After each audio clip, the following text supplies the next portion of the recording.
What is up, YouTube? Sorkul here, and I think I've got one of the craziest decks in Standard right now. I brewed it up myself. I'd say it's about close to a standard Splinter Twin build.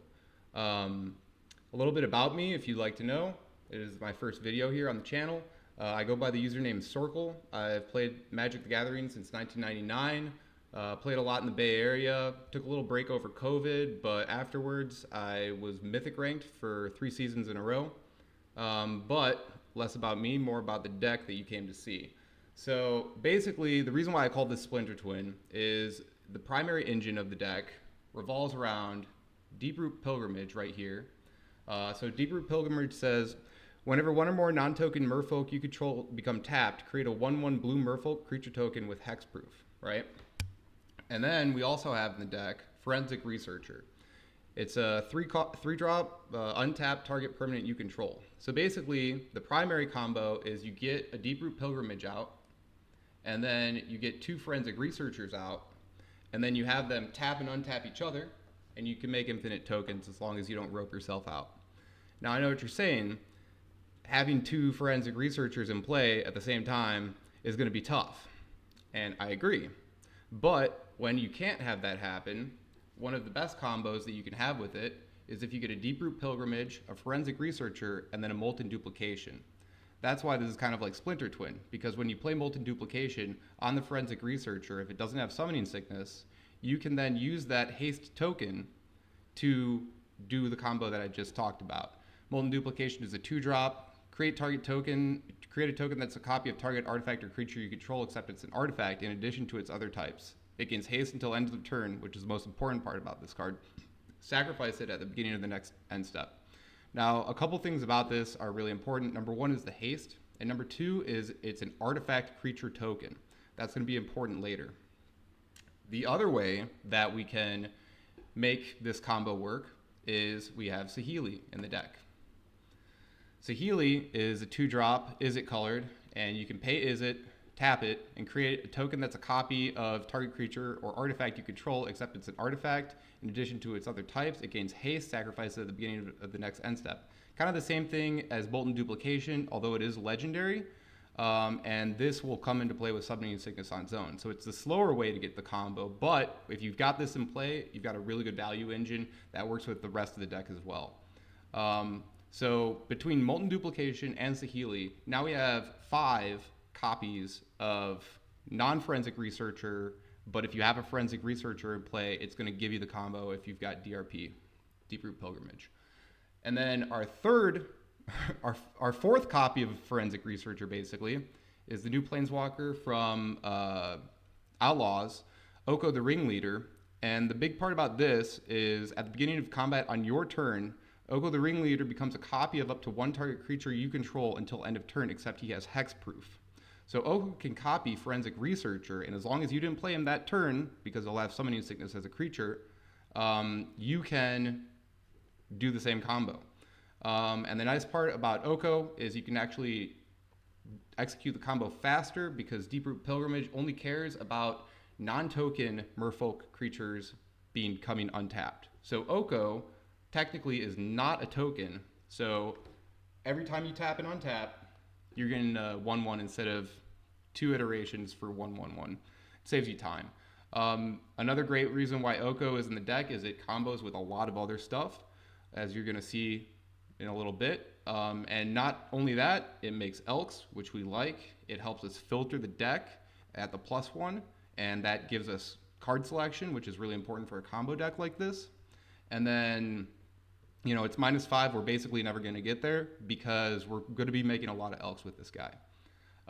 So that's our primary combo, is focusing on Forensic Researchers, copying Forensic Researchers, and having a Deep-Root Pilgrimage in play. Now, the rest of the deck kind of is built in support of that, but then we also have a secondary combo. And it's pretty cool because a secondary combo in a combo deck, you know, it's a thing that you really want. It's something that you think would come from a modern deck, really. And the second combo is Oltek Matter Weaver. And so Oltek Matter Weaver is a 3-drop in white. Whenever you cast, and it reads, whenever you cast a creature spell, choose 1. create a 1/1 colorless artifact gnome creature token, or B, you can create a token that's a copy of target artifact token you control. All right? So in the worst case scenario, when we're casting a creature spell, if we have one of these guys out, we're making it a 1/1 colorless gnome artifact creature token, right? But here's the deal, is if we have an Ultech Matter Weaver out and we play Molten Duplication on it, okay? We're gonna get an artifact token of Ultech Matter Weaver that we have to sacrifice at the end of the turn. But then if we play a creature card after we play Molten Duplication, we can copy that creature token with not only the original Ultech Matter Weaver, but also the Molten Duplication copy. So then we'll end up with 4 Ultech Matter Weaver tokens. Now, at the end of turn, we're going to sacrifice the Molten Duplication token, but after that, we're still going to have 3 Ultech Matter Weavers now in play, and 2 of those are going to be artifact tokens. So if we play another creature spell, we go from 3 Ultech Matter Weavers all the way up to 6. If we play another creature spell, now we have 12. If we play another one, we have 24. You've got exponential growth with this, and while it's not an instant win like the Forensic Researcher combo is, it still will basically win you the game, because although they don't have haste, all you have to do is untap with about 12 of these guys, and you're going to be hitting for 24 damage. It's also got a big butt on it, so we like that. It's really good at blocking. It pairs well against red deck wins and a lot of the aggro decks in the format. And a lot of this deck really just gums up the board. We don't play counter spells, but we do have a lot of spot removal, life gain, and ramp. So that's kind of like the extra combo, because Ultech Matter Weaver, as I just said, it combos with Molten Duplication. It combos with Saheeli as well, because it makes an artifact creature token.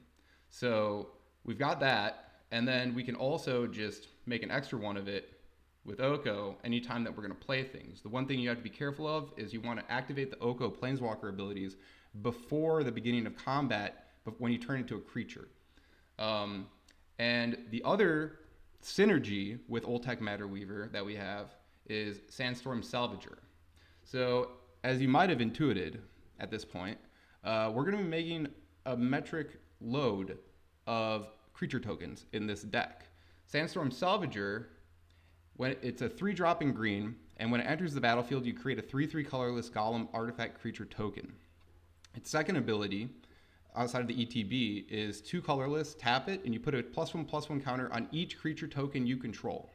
So if we just put out this guy, we're getting 4 power in a vacuum.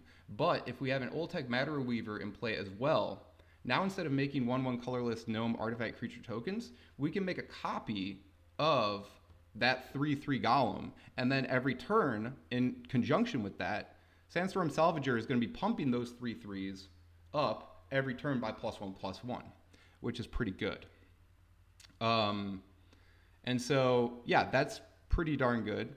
And then in conjunction, Sandstorm Salvager, if you get Sandstorm Salvager and just 1 Forensic Researcher and just 1 Deep-Root Pilgrimage, you're going to be making a 1/1 Merfolk every turn, and then Sandstorm Salvager is going to be pumping them, and they have Hexproof. So that's already going to put a lot of pressure on the opponent. Now, the final synergy for the deck, and really kind of like the cherry on top, is Geared Mirror of the Wilds. And so Geared Mirror of the Wilds is Naya colored, 3-drop, 3/3 with haste, and it gives all of our non-token creatures tap, create a token that's a copy of target token that entered the battlefield this turn. So not only does that work with Sandstorm Salvager, not only does that work with Ultech Matter Weaver, not only does that work with Saheeli, not only does that work with Deep-Root Pilgrimage, but the other really cool thing is if we have a Geared out and we get an Oko, that means that Oko -1 reads make a 3/3 elk, and then Geared taps, makes another 3/3 elk.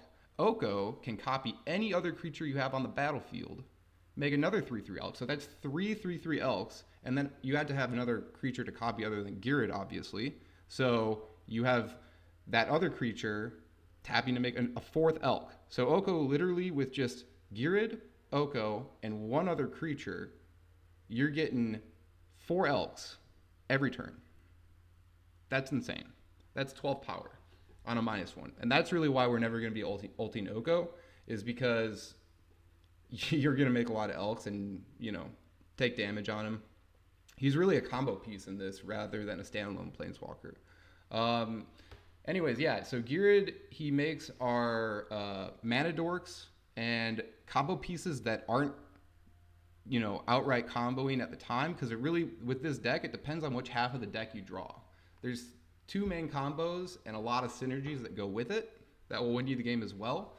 And so what's nice about this deck is between Oko's card filtering and Girid and all these ancillary combos, you're able to really work with whatever you draw, and it's probably going to put enough pressure on the opponent and kill them. You've got a little bit of life gain through Lightning Helix that helps stop aggro. You've got some good removal and Get Lost, and then we're playing Scrap Gorger for mana fixing.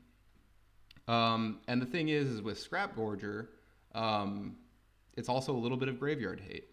And the other mana fixing we sort of have is if you're not comboing with Forensic Researcher, you can also, number 1, use it to untap your lands, so it's pseudo ramp, and then also you can tap it to collect evidence, to tap a creature you don't control, so it also gums up the board.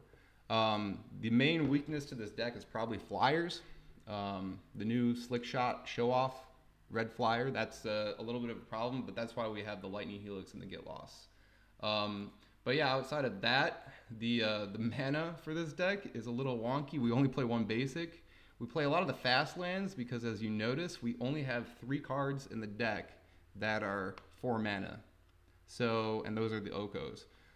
So the thing is we don't really care if lands come into play tapped once we already have 3 lands in play, because then we're already, playing a 3-drop every turn. So yeah, with the mana fixing between Scrap Gorger and a little bit of extra graveyard hate, as well as the mana fixing from Forensic Researcher, the deck gets by pretty well for playing 4 colors, which is pretty greedy. But I think it's worth it given what the deck can do. And with the tri-lands that we have, it really adds an additional layer of fixing beyond our 4 mana our 8 copies of mana fixers. And the 7 spots of spot removal we have in the deck really feels good. I love Lightning Helix. It really helps out a lot in the aggro decks, against the aggro decks. So yeah, hope you enjoyed this little deck tech of the standard twin build that I've created. If you'd like to see me play it, I'm probably going to do a couple tournaments with it and put them up on YouTube, and maybe even do, if there's enough interest, I'll probably even do a bronze or gold to mythic run with it, because I'm pretty sure that this can evolve a little bit. I'll probably change it up a little bit as it progresses, but I've had some really good results with it so far. If you like the video, feel free to like and subscribe to the channel. I'm putting out some more content as I go along.